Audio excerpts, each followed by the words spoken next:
Hello, everybody. Thank you very much for joining us again for another episode of Science Saves Sharks. So, my name is Dickie Chivell, and I'm joining you from the Marine Dynamics team. And with me today, we have Alina Pryazhkina talking about our Wednesday session on shark fishing. Hey, Alina, how are you? Hello, Dickie. I'm doing great. I'm really, really excited to ask the questions that we already have and also ask the questions that are coming up, hopefully. How are you doing? Awesome, man. I'm doing very well. Thank you very much for asking. So, guys, just a quick recap on what we spoke about on Wednesday, and this Q&A is about. It's shark fishing, the exploitation of sharks. What do we gain, and most importantly, what are we losing from exploiting and fishing and consuming sharks? So, we have some questions prepared to us that you guys sent in on our previous chat, as well as hopefully some new questions today. So before we jump into that, I just want to say that some of the things we spoke about, you can go check out at sharkfreechips.com. So Shark Free Chips, check out that website. It's down there in the link below. You can find out more about how we're exploiting sharks, how our bronze whaler sharks are actually ending up in fish and chips in places like Australia. And then also, when ordering seafood around the South African area, always use the SASSI guide. So, SASSI, do we have that on the screen? Thank you very much, Corey. SASSI is the Southern African Sustainable Seafood Initiative. So, that will show us what's on the red list, what's on the green list, what seafood you can actually be purchasing while still being, how can I say, while still Sustainable and aware. sustainable. Thank you very much, Alina. So, guys, jumping right into the questions today, we have a question from Mark Jones. Sorry, I've got another screen here, guys, and that's where I'm reading the questions from. Mark Jones asked us about gear, and then he actually had two questions. He had another very interesting question after that. So, I'm just going to lead straight into it. Thanks, Alina. Passing it over to you. Thank you, Dickie. Hi, Mark. It's so nice to see that you're actually with us and Yes, to thanks for listen to the answers. So I'm just going to quickly answer the question about the polo shirts and our jackets. So we do sell branded merchandise here in Marine Dynamics. We do have Curious Shop. However, obviously, with our pandemic going on, it is closed for the public. We don't have any shipping. However, the ones that you see on us right now, this is our crew gear, so it is not for sale, unfortunately. But the cap that Dickie's wearing over there, it is for sale in our shop. So whenever you are going to come and visit us, hopefully you're going to be able to get it from us. And moving on to another question.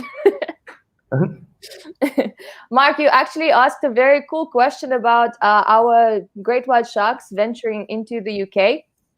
That's a very, very good question. And there are a lot of predictions and a lot of reports on that topic.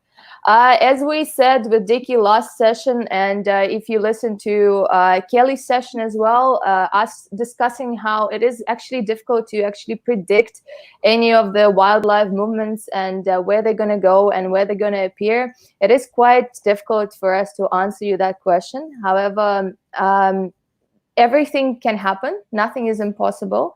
But as now, there is no confirmed information that white sharks been to the UK, been spotted into the UK. I can just give you an example of misidentification sometimes, because in a white shark family, mackerel family, there are 5 species. They're great white sharks, and in the UK you have poor beagle and also short fin mako shark. I'm just going to give you show you a picture of poor beagle shark. You can Wow, just see it on what a the screen. beautiful shark. Wow. Stunning shark, absolutely. And you can see it kind of looks like a white shark. Just to compare it with our white shark, that's a juvenile white shark. Obviously, you can see some differences with teeth and the structure in general, but they're very, very similar looking sharks. They do have this torpedo-shaped body. So if you see them in the water, especially if a person who has quite an experienced eye, they see them in the water, sometimes they can think that it's a great white juvenile shark. However, it can be misidentified, but there is no confirmed information of white sharks being in the UK water. but anything can happen. Yes, yes, exactly right there, Alina.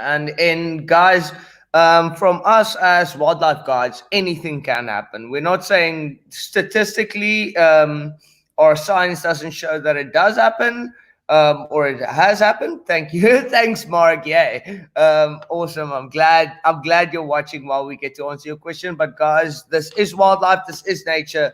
It doesn't go to say that sharks will not venture into those waters or that they have not. So moving on to our next question, Alina. Sorry guys, my door broke. my entire door broke just now. Maybe I'll give you guys a look at the end of the session. But we have another question from Victoria Joy Moss, and she's asking Alina, are there any other protected shark species in the South African waters? Uh, yes. Hi, Victoria. Thank you so much for asking that question. Dickie, do you know Victoria?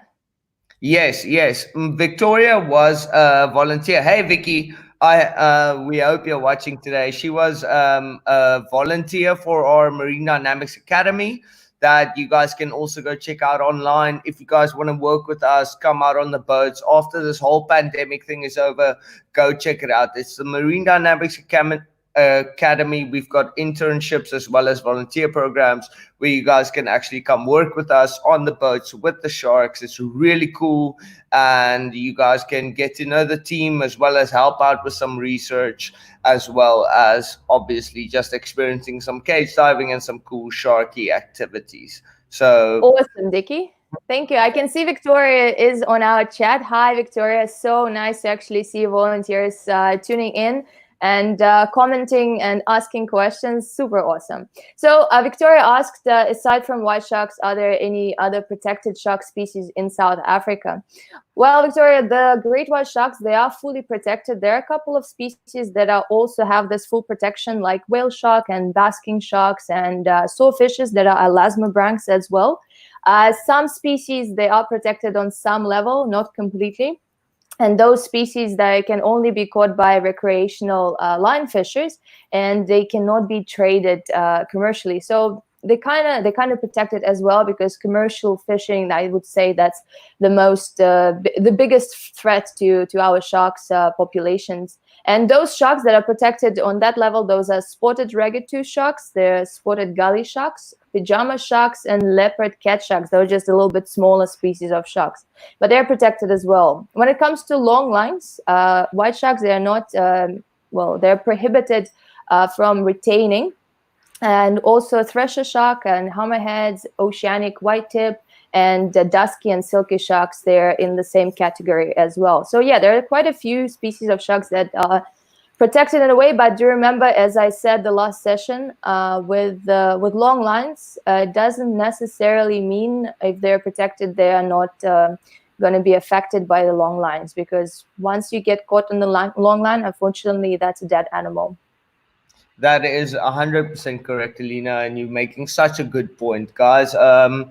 As it's amazing. Thank you for that information. It's amazing that there are so many shark species protected. I don't know if you guys tuned in on Wednesday, but the overlap between the long lining fisheries as well as the sharks moving in the area, you guys would have seen that they are still very much in trouble when it comes to the long lining that's going on, and some of these sharks are still definitely getting killed because, as you say, Alina, as soon as you get hit by a long line, that you're ending up with a dead animal, unfortunately, which is horrible, very sad. But that's not the true focus of what we're trying to say. It is just a factor in basically what we're talking about today. So moving on to the next question, Vicky, we hope that answers your question today, and thank you very much for watching, by the way. So our next question is from John Gorman, and he asked about the angling and the targeting of sharks for catch and release around the South African waters as well, the South African coastline. John, thank you so much. I'm not sure if you are watching. I can't see any of your comments, but I hope you are watching. It's a very, very interesting question. It's quite a broad question as well. We can talk about it for days. And all I want to say is, yeah, on an emotional level, I can understand how a lot of people can think that shore angling and targeting sharks for catch and release, it can be seem quite unethical. And it can be, at some points it can be this way. However, there are some sustainable and aware anglers that do respect the ocean. They do respect the marine life, and they actually take quite a good care. Guys, there is also in South Africa, what exists is ORI tagging. ORI tagging, that's Oceanographic Research Institute initiative. The writing confused me there. Oceanographic Research Institute. Guys, it is capture, mark, recapture. So what anglers do, they need to capture a shark, they need to land it, tag it, and then release it, and then recapture again in order to get any information on that animal. I do have a table for you guys just to kind of show you what exactly ORI is doing. Thank you. Can you see it, Dickie? Yes. Yes. Perfect, guys. So this is our leaderboard on the ORI website. And you can see multiple species, not just sharks, other fish as well. The first one, Halyun. Dickie, what is Halyun? Sorry. Halyun is our South African national fish, guys. If you are wondering what it looks like, that's how it looks like. Very, very, very gray fish. Very attractive as a spear fisherman. There you go. As a spear fisherman, you're like, hey, hello. There you go. And also, guys, the highlighted, you can see our sharkies that are being caught by the anglers and released after that. They're tagged on this table. You can see quite a lot of information, actually. The total amount of tagged animals, also the recapture rate, the distance they traveled, the days they were free. With the copper sharks, just a reminder, guys, that copper sharks, those are our bronze whaler sharks that we see around the boat. So they are being angled from shore as well, quite often. And you can see the recapture rate, which is almost 4%. I just like to say that it's not a very high percentage. The average for ORI is around 6%. So 4% is not very high. It's very difficult to draw any conclusions from that kind of information. But guys, due to lack of effort, and it's just because it is a citizen science, it's quite difficult to control it. However, guys, with the data collected with ORI, it can be used as a baseline for the further research. So you can still see some information on the animals. You can do some brief stock assessments, their maturity rate, their migration patterns, and stuff like that. So it is absolutely incredible program. And with this program, the anglers, they can be involved in this. It kind of makes them responsible for the animals that they tag. They want this animal to be released in a very sustainable and careful way. So this program and anglers, they are helping out each other. So definitely the angling can help out the research. For sure, Alina. Thank you very much. Don't mean to interrupt you there, but what you're saying is so crucially important. And guys, ORI is a very cool initiative because it's allowing normal people that are fishing on a catch and release basis to help out with this research. So it's very cool. They're putting a tag on that animal that they're catching. And then when that animal gets recaptured or it ends up, unfortunately, in a net or gets caught by commercial fishermen or whatever, at least they've got that data stating that this animal was this long, this amount of time ago, and this was the previous time it's been caught. So apart from the fact that it is not as scientifically viable as you say, because it's just normal guys, normal people helping out with it, it is very helpful. And nonetheless, thank you very much for that, Alina. So we've got a comment from Brian Wilson. Hi, Brian. From Northern Ireland. He was a volunteer a few years back, and it's the best time of his life. So, dude, I know how please, you feel. again, all of us were volleying at Marine Dynamics at a At certain some point. Charlene De Silva. Hey Charlene, thank you very much for watching. Thanks for tuning in. Hello, guys. So Christoph, hey bro. Hi Dickie. Hello Christoph, how are you? I hope you're doing lekker. I know he's out there catching some fish right now. So dude, thank you very much for tuning in. I know you're on your phone. So guys, moving on from that, thank you very much for that information, Alina. We're gonna We move have on Nikita, I from believe. the angling and targeting of sharks, which we've covered, to how much does bronzy shark meat cost and take on the regular fish markets, Lena? So, guys, that's actually a question that's been asked quite a lot on our tours. Obviously, when we see bronzies, and we do tell people that those are commercially fished species, a lot of people actually curious how much they cost and how much money, how valuable they are to the community, of course. So, guys, the shark meat, to my knowledge, is around 9 to 14 rand per kilo. So the problem with the fishing of our bronze whalers, usually fishermen, they are targeting the smaller individual. So it can be anything from meter up to maybe meter and a half. But what they're looking for smaller sharks. First of all, apparently the taste, but also the less amount of metal in the shark meat as well. Unfortunately, another thing that we covered in the previous chat. yes, For exactly. those of you that weren't watching on Wednesday, we obviously, Alina, you informed us that it is not healthy to be consuming sharks. It's not healthy. It's not a healthy, sustainable food for you to be consuming. It's got incredibly high amounts of metal inside. Is that one of the reasons that they're looking for the smaller bronzies? Yeah, so basically just the quality of meat is better when the individual is smaller, and it's actually is sometimes is an argument for fishermen saying that there are still bigger individuals ready to mature, and they just can continue with their lives. But it's not the fact, of course, because fishing out this whole generation, it will definitely create a generation gap at some point, and there will be just no sharks to recreate further on. Yes, for sure, 100%, Alina. Guys, so firstly, don't eat sharks. I think that's one of the main things that we are getting at. Thank you very much for those question answers, Alina. But when I'm looking at my list, I think we have Nikita there as well. My fellow yes, next Russian. question, isn't Yeah, it? there we go. Fellow Russian biologist. Nikita, hi. So nice to have you on our chat. Thank you for joining again.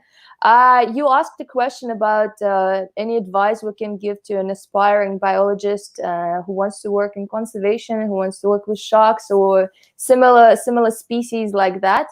I can really talk only from my experience because, well, I am from Russia, and I got all the way to South Africa, pretty much to the other end of the world. But I would say I would recommend definitely going for volunteers program. I saw your question in the live comments as well, asking if we cooperate with any. Yes, perfect. Yes, with any Russian universities. I do not believe we do yet. It is a plan. Obviously, with pandemic and this whole thing's happening right now, it is quite difficult. But how you can reach us is by internet. It is very, very easy. You can check out our Marine Dynamics Academy website. Our program is there. Our volunteer program is there. Our internship program is there. And you can just check it out whether it suits you or not. I've been through volunteering and internship. Volunteering, obviously, there was a lot of fun. And you can see all those people commenting, saying that it's the best time of their lives. And I totally agree with those people. Cheers, guys. All the volunteers Cheers, unite. everybody. Thanks for watching, guys. Definitely. But also internship, guys, it just gives you the set of skills, the practical skills that usually you wouldn't get in university, and it gives you the taste of what it's like to work in the field, to analyze the data. It's not just fun, and it's not always fun. Sometimes you have to A lot of analyze fun. the data. Yeah, but a lot of fun as well. You also have to analyze the data and do all this nerdy stuff, which is actually, well, actually quite cool as well for some people. It is cool, and you're 100% right, Alina, guys. So the volunteering and intern program, as well as it being awesome and a lot of fun, you are crunching numbers. You are doing data that is contributing um, to various, not only shark studies. We're studying dolphins as well as whales. We've got the African penguin and seabird sanctuary. So as a marine volunteer or intern, you're actually contributing with all that work as well. So I think that's what Alina's trying to say. It's awesome, it's a lot of fun, but you're actually contributing to real research that's being put out there and done in the field. So Gap Year South Africa, I have a few questions. Awesome, bring it on. Yeah, bring it on, man. Let us know. How come it is currently legal to fish shark? What can we do to make it illegal? And even if it were illegal, how do we keep it off the black market? Alina, would you like me to handle that, or are you gonna go into that? I can answer that question quite easily. It's really it's difficult. I think it would be impossible to make the whole fishing industry illegal, shark fishing industry illegal. There might be some ways of making it more sustainable than it is right now. I believe in sustainability. I believe in people putting some effort in doing so. If it was 100%. illegal, yeah, if it was illegal, how do we keep it off the black market? That's a very, very big question. We have abalone that is protected as well. It is CITES species, the shellfish that we were talking last time with Dickie. And there's a lot of poaching going on, and you have your rhinos that being poached as well. So it's really all about legislations and enforcing those legislations on people. So it is quite difficult to control the black market. Unfortunately, for the black market, I have no answer. Dickie, do you have any ideas how to control the black Guys, market? the thing is, Alina, well done on your answer there, and I agree with what you're saying, but also, it all comes back to the conversation that we had on Wednesday, and as long as there will be a demand, there will be a supply. If you guys understand what we're trying to say. So if the demand's going to be there, it's incredibly difficult to keep it off the black market, because in stating that, that is what the black market is. It is a supply to the demand, and a lot of people don't know that they are consuming these sharks. So for instance, flake, um uh, although it's legal, even if it wasn't, there would still be that demand for flake and chips, meaning that there would still be that supply. So it's not really something that we can just answer right here, right now, because basically, as long as there will be a demand, there will be a supply for these products. Unfortunately, we're not saying it's a good thing, obviously not. But I think that just goes to what we're talking about. Absolutely, Dickie, I agree with you. And as you said, that's why we had the session on Wednesday. That's why we were talking about people awareness and people knowing what they're eating, what they're consuming. It's Exactly. really exactly. So it's really all about people with as I said last time, that most of the time there is no demand for shark meat. It is being masked as something different. But there are also some communities and some people that well, they just need to eat sometimes, and unfortunately there are less privileged people that do need to utilize the sharks and the shark meat. But I do believe that even if it is the case, it can be sustainable in some different cases, special cases. Wow, another question, 100%, 100% right, Alina. Another question from Gap Year, South Africa. Who are you? um, What are the benefits for the seller to sell sharks? Why would they sell sharks? Money.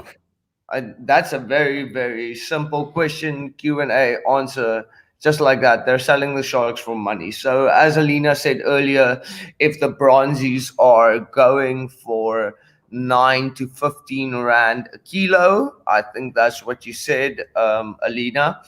If you're looking at a 400 kilo shark, if you take that at 10 rand, and then multiply that with a ton of sharks, then you're looking at quite a bit of money. So that is why they're selling the sharks. I don't think they're intentionally just murdering sharks because they like it. Also, Obviously. Gap here. Mhm. uh, I also think it's kind of a social thing as well. It's traditions, and it's what people are used to doing. There are a lot of fishing communities that are used to getting the fish and selling it and getting profit from it. However, fortunately, in the world that is developing right now, and it is becoming quite a beautiful world with ecotourism in it, guys. So as I was saying with shark meat production, that just one shark, it's going to be good for you just this once, and you're going to get money from that shark just this once. However, ecotourism, there are so many ecotourism companies that are opening up and trying to actually give back to the conservation, and it's great. And you're able to show those beautiful animals to people, to bring awareness, to educate them, and it does create a lot of working positions, and it does create the economical value as well. So it's just a matter of changing the mentality, I think, as well. Alina, you're making an incredibly important point, and I'm so glad you mentioned that. So, guys, yes, 100%. That shark is worth so much more to the ecotourism industry than it is just being a dead shark being sold for meat. There are statistics. You guys can always go check out our, if you guys want to help donate our research, help with the funding, with any of our projects, we always try to tell you guys to go to not only our YouTube channel, Marine Dynamics, the YouTube channel, but also, as it says down there at the screen, dict.org.za. So please go check that out. You guys will get some of our publications as well as a lot more information about what we're talking about and some of the projects that we're busy running. And then relating to this specific topic, shark fishing, go check out Shark Free Chips. Do we have a banner for that as well, guys? So please go check out Shark Free Chips. Yes, www.sharkfreechips.com. It's a cool website. And for those of you who have any more questions, I'm sure a lot of them will be answered on that site. As for the questions, Alina, I see, we've got Charlene here. Favorite shark apart from the white shark and bronzies. Mine, definitely, we're going into Mako and Thresher. I knew it. You stole my Thresher. Boom. Great. So, Yours? guys, this is my Thresher. I can share the screen. Dickie, are you ready with your favorite shark picture? Dude, I didn't prepare one, but it's from the last session, so I cheated a little bit. Beautiful animal. Guys, Thresher sharks, that's definitely my favorite, and absolutely incredible animals. And you can see that their tail, it's pretty much the size of their body, and they use it to hunt, which is absolutely incredible. I love the other name for them. They're called fox sharks, which is awesome. What sharks? Fox sharks. Fox sharks. Fox, like foxes. Like foxes. I can see how that resemblance comes in. That's very. They look like foxy. I remember once we were out on a trip doing blues and makers, and I just heard this noise all of a sudden, and ended up being a fresher shark. It ended up being the tail of a fresher shark, and ever since then I was in love. It was. You're breaking my heart right now. Mark, have you seen any 7-gill sharks in the area? Yes, Mark. Myself as a spear fisherman, I've seen them quite. They come and they go, but yes, we do have 7-gill cow sharks in the area as well. Also, Mark, thank you for the question. It's interesting that the second session question and answers, and we're getting the question about seven gills. Kelly, I believe, got the question about seven gills as well. We do see them around the boat sometimes. Quite rarely, it's a very, very special sighting. I've seen them twice in the span of 2 years, so I was very lucky. And I believe Kelly, she saw her first seven gill in the span of 6 years just this year. So very rare sighting, but we do get them around the cage as well. Yes, and it is a cool sighting, guys. Seven gills, obviously cow sharks. Look, as we're getting to the gap here, thank you so much. Great work, guys. Thank you very Thank you much. so much for your We questions. want to know your name. Please comment your name, Gap here, South Africa. Um, Andrew, are port and starboard still in the area? I said that on our previous stream. The last we've heard of them, Andrew, was they were seen at the end of April in Simonstown. There were confirmed sightings of port and starboard. Obviously, they're moving up and down our coastline. So that is the last we heard or saw of those two orcas. And then we've got another one. The internship was a great learning experience for me. Thank you, guys. Thank you. Join again. You can always Quiva, join. hello Quiva. It's so nice for you to join us. This is actually one of our interns from Ireland. Super nice to see you and joining us. Cheers. Sorry, I couldn't pronounce that name. To be, I don't know what it We goes. did call her Kamoye, but she is Quiva, yeah. Oh, Jessica, Gap year South Africa, Jessica. Jessica, Thank you perfect. very much for all the questions, Jessica, and we hope we've answered you correctly. Thank you for responding. So, guys, I promised you at the end, Arnu. Hi there, guys. Hey, Arnu, thank you for watching. So, guys, I promised you guys at the end of the stream, I'm going to show you my broken door. Wait a second. Let's answer this question real quickly. Wait, Is Dickie. there another question? We Sorry. have, yeah, Mark, thank you again for your questions. I love that I do love questions. How old would a 4-meter great white be, and are females bigger than males? Question. So a 4-meter shark, so Mark, the great white sharks females, they reach maturity around 4.5 meters, and it takes them around 12 to 20 years, as I said previous time.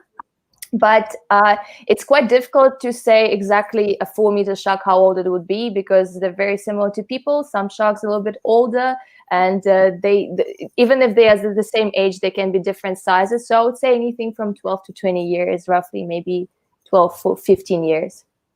Yes, it is a difficult question, but thank you for it. And Thank yes, you. females are bigger than males. Thank you for all your other questions, Mark. So, Alina, do we have any? Gap year South Africa. Jessica, we know who you are now. Hello. Hello, Are Jessica. great white back in False Bay? It was rumors that they had left due to the orcas. Also, a difficult question. We obviously operate from Gansbaai, South Africa, which is about 2 hours away. It's a couple of k's down the coast. And when it comes to the sightings of great whites in False Bay, they have seen them, but not in the daily sense, if I can say it like that. They have seen them around their cage diving vessel. They're seeing a lot of seven gills right there at the moment. But for us to comment on that, we just don't spend enough time in the area to be able to tell you if 100% they are back or not. But they have seen them there. Awesome, Dickie. I think that's. Hi, Fletcher. Thank you so much. Thank you for the love. Hey guys, loving these podcasts, getting my shark fix in lockdown. So are we. Guys, Hello, please. Mom. Okay, I'm going to come back to the thing right now. Alina, I actually want to show you this. Remember when I was so quiet in the beginning and I told you my door fell down? My door fell down. Like the entire thing. Actually. Hello, Mom. Oh, I hope my parents are not. Alrighty, guys. Thank you so much for tuning in. Dickie, you want to mention about the DICT website?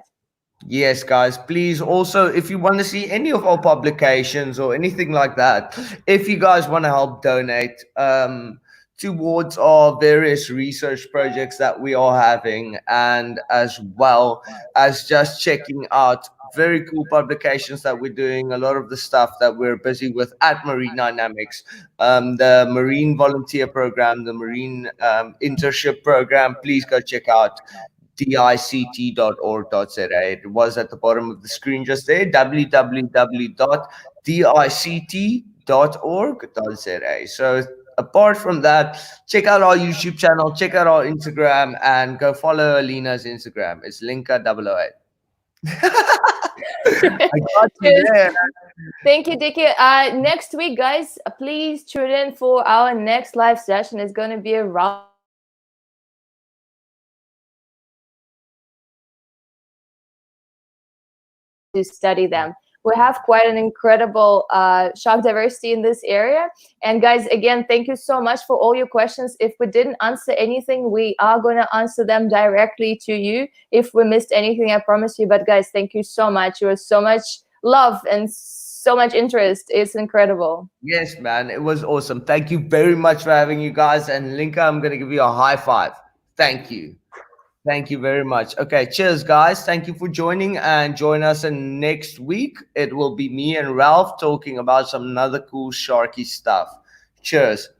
Stay safe. Alrighty, it's gonna be shark diversity in Huntsby and how to study them. Sorry, I broke up there, didn't I? Yeah, I also broke up. I don't know whose Wi-Fi was. Okay. So thank you very much for tuning in, guys. Cheers. Thank you so much. Bye bye, guys.